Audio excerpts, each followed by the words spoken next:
હવે શું થયું?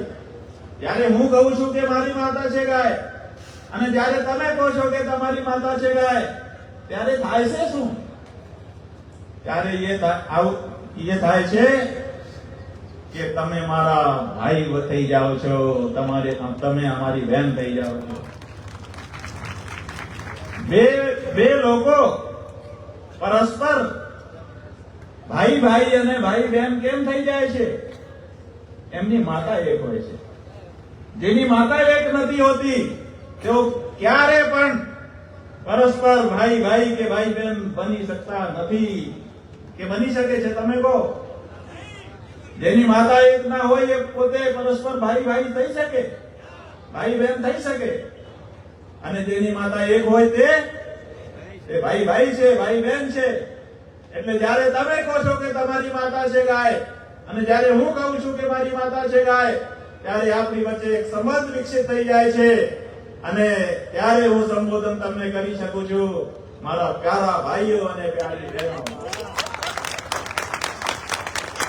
એ સિવાય આવું સંબોધન કરી શકે કોઈ? मेरे प्यारे भाइयों बहनों,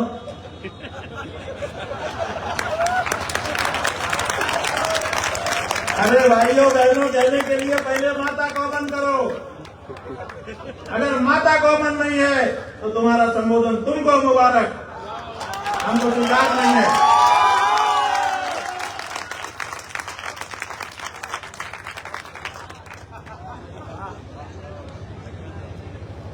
बंधुओं,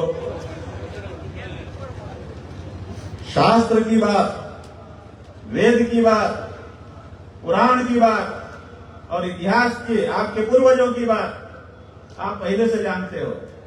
आज हम उसको नहीं बताएंगे. आज हम आपको वो बात कहना चाहेंगे जिसकी तरफ आपका ध्यान जाना बहुत जरूरी है. और वो बात है एक किताब की.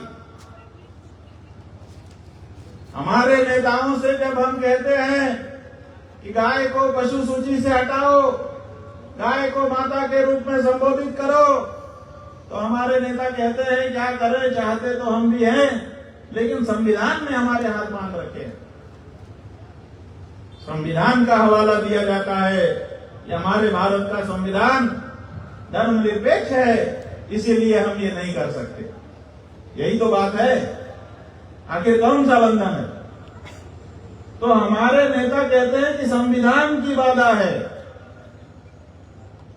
लेकिन हम आपके सामने ये स्पष्ट करना चाहते हैं, जब नेताओं ने हमको ये कहा कि संविधान ने हमारे हाथ बांध रखे हैं, नहीं तो हम तो ये काम कर देते, तो हमने कहा हमने वेद शास्त्र पढ़े हैं, लाओ संविधान भी पढ़ लेते हैं. तो हमने संविधान पढ़ा. बंधुओं, जब हमने संविधान पढ़ा तो कहते थे हमारा भारत देश धर्मनिरपेक्ष है. धर्मनिरपेक्ष शब्द हमको संविधान में कहीं मिला ही नहीं. रिकॉर्डिंग पर कह रहे हैं. अगर कोई दिखाएगा बाद में तो हम माफी मांग लेंगे, लेकिन भारत के संविधान में धर्मनिरपेक्ष शब्द है ही नहीं. हमने कहा भाई इसमें तो नहीं है. तो एक नेताजी संविधान लेकर के आ गए और संविधान की प्रस्तावना बोल करके दिखाने लगे. प्रियम्बल, हर किताब में प्रस्तावना होती है. वो प्रस्तावना ग्रंथ का अंग नहीं होती है, वो अलग से होती है. उसको दिखाने लगे. ये देखिए भारत की संविधान के प्रियम्बल में है. प्रियम्बल संविधान का अंग है? प्रियम्बल संविधान का अंग नहीं है. कोई भी प्रस्तावना किसी ग्रंथ का अंग नहीं होती है. प्रियम्बल में वो भी 42वें संशोधन के द्वारा भारत की आजादी के 20 वर्ष के बाद इंदिरा गांधी के जमाने में भारत के संविधान की प्रस्तावना में पंथ निरपेक्ष, समाजवादी आदि शब्द जोड़ दिए गए. भारत के मूल संविधान में ये शब्द नहीं है और आज भी हमारे संविधान में ये शब्द नहीं है. इसलिए जो नेता हमको कहते हैं कि भारत का संविधान धर्मनिरपेक्ष है, वो समझ लो कि हमको सही बात नहीं बताते हैं. भारत का संविधान बिल्कुल हमारी भावनाओं के अनुरूप है। और भारत के संविधान में धारा 25 जोड़ी गई है, उसी के साथ 26, 27, 28 पढ़ी जा सकती है। भारत के संविधान में साफ लिखा हुआ है कि भारत के नागरिकों को अपने धर्म के पालन की पूरी आजादी दी जाती है। कोई शर्त नहीं है, कोई रोक नहीं है, अपवाद के लिए भी कोई रोक नहीं है। तो जब भारत का संविधान हमको पूर्ण रूप से हमारे धर्म का पालन करने की आजादी देता है, तो फिर हमारी जो पूजनीय गाय है उसको मारने की अनुमति कैसे दी जाती है भारत के संविधान के अंतर्गत? यही हम अपने नेताओं से, हर पार्टी के नेता से पूछना चाहते हैं। आइए, बताइए। और इतना ही नहीं बंधुओं, भारत के संविधान की धारा 48 उसको पढ़िए। उसमें लिखा हुआ है कि भारत गोवंश का संवर्धन करेगा। ये भारत का संविधान कह रहा है, भारत गोवंश का संवर्धन करेगा। तो भारत गोवंश का संवर्धन करेगा, अगर भारत का संविधान ये कहता है, तो काट काट करके उसके मांस के बोटी बोटी करके, टुकड़े टुकड़े बना करके, उसको पैकेट में पैक करके, उसको डॉलर के लिए विदेशियों को बेचने से कैसे संवर्धन होता है? कोई खड़ा होकर के, कोई पार्टी का नेता हमको बताए कि काट काट करके किसी चीज को बेचने से उसका संवर्धन कैसे होता है? बताओ। आपका संवर्धन करने का हम जिम्मा ले लें और उसके बाद आपको काट काट करके बेचने लगे, आपको मंजूर है? क्यों नहीं सके थे? जेनु संवर्धन करवानु હોય એને આપણે કાપી કાપીને વેચી શકીએ છીએ, અને જો કાપી કાપીને વેચતા હોઈએ તો સંવર્ધનની વાતને ટકાઉ મળે છે?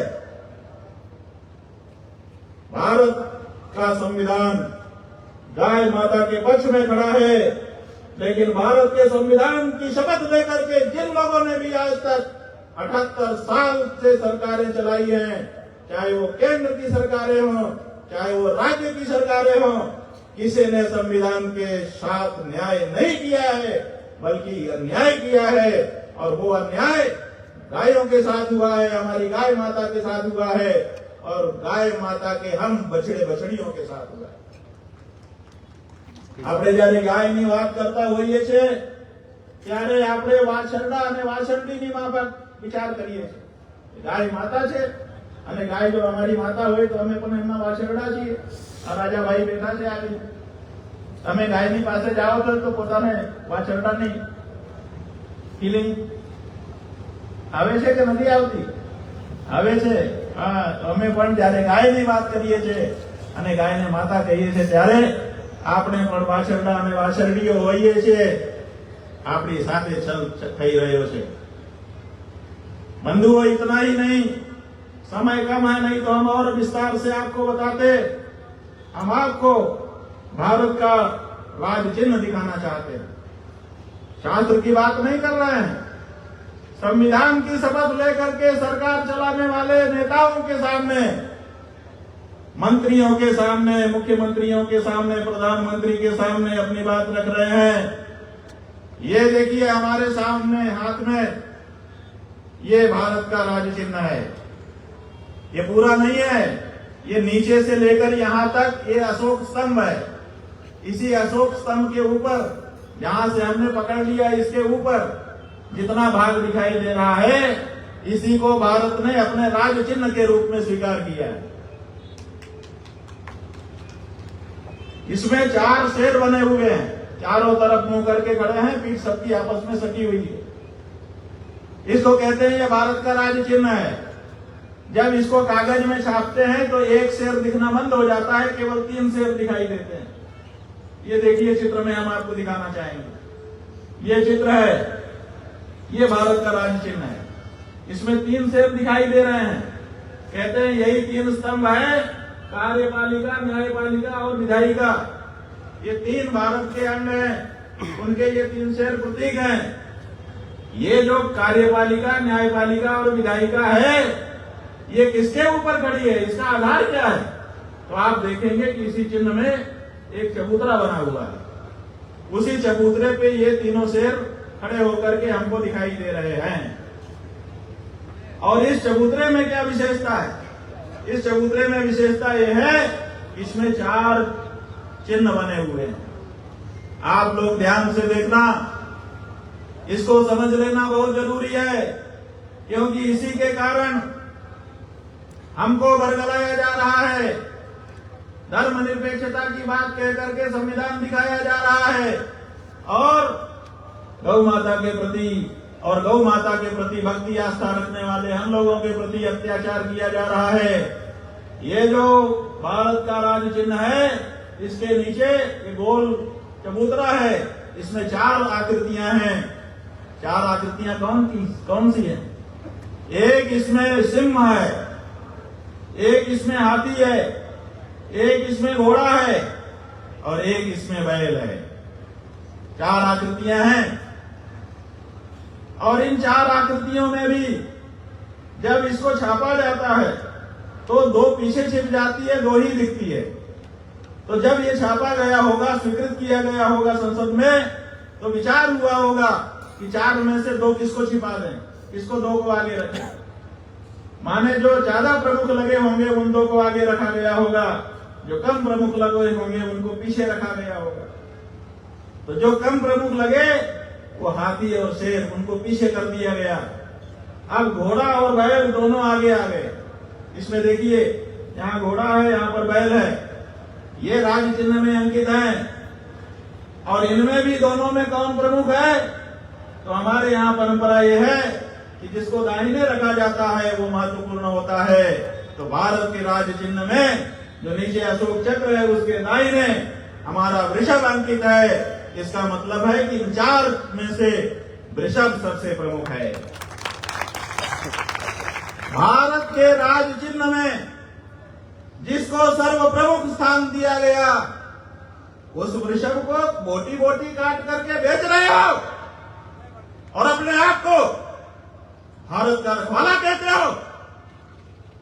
शर्म करो, उतर जाओ गद्दी से अगर थोड़ा भी शर्म बाकी है तो।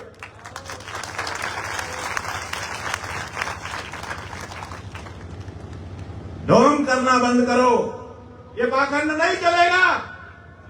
अगर आप भारत के राज्य चिन्ह को अपना प्रतीक मानते हो, भारत का राष्ट्रपति, भारत का उपराष्ट्रपति, भारत का लोकसभा अध्यक्ष, भारत के सभी मंत्री, जितने प्रदेश के मुख्यमंत्री हैं, जितने IAS PCS है, सबके लेटर हेड में जो भी आदेश निकलेगा ऊपर भारत का राज्य चिन्ह छापा जाता है।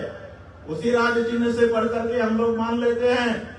उस राज्य चिन्ह में जिसको इतने सम्मान के साथ अंकित किया गया है, उसकी बोटी बोटी किस आधार पर कर रहे हो, पहले इसका जवाब दो। उसके बाद तुमको शासन करने का अधिकार मिल सकता है। ये हो रहा है बंधुओं, क्या ये सही है? और क्या इसको स्वीकार करना चाहिए? क्या भारत के नागरिक होने के नाते भारत के राज्य चिन्ह का सम्मान करने की जिम्मेदारी हमारी आपकी नहीं है? तो भारत के राज्य चिन्ह की, उसके सम्मान की रक्षा करने का दायित्व अगर आपका और हमारा है, तो उसी का उपयोग दिन रात करने वाले इन नेताओं ने उसको कैसे बुला दिया है? इसलिए बुला दिया है क्योंकि आप इन सब चीजों पे ध्यान देते ही नहीं हो। आप तो जात की बात पे, आप तो भाई बंद की बात पे, आप तो जाने कौन कौन सी दूसरी बात पे, आप तो इस पर जाने किस पर वोट दे रहे हो। और इसीलिए आपके सम्मानितों का अपमान हो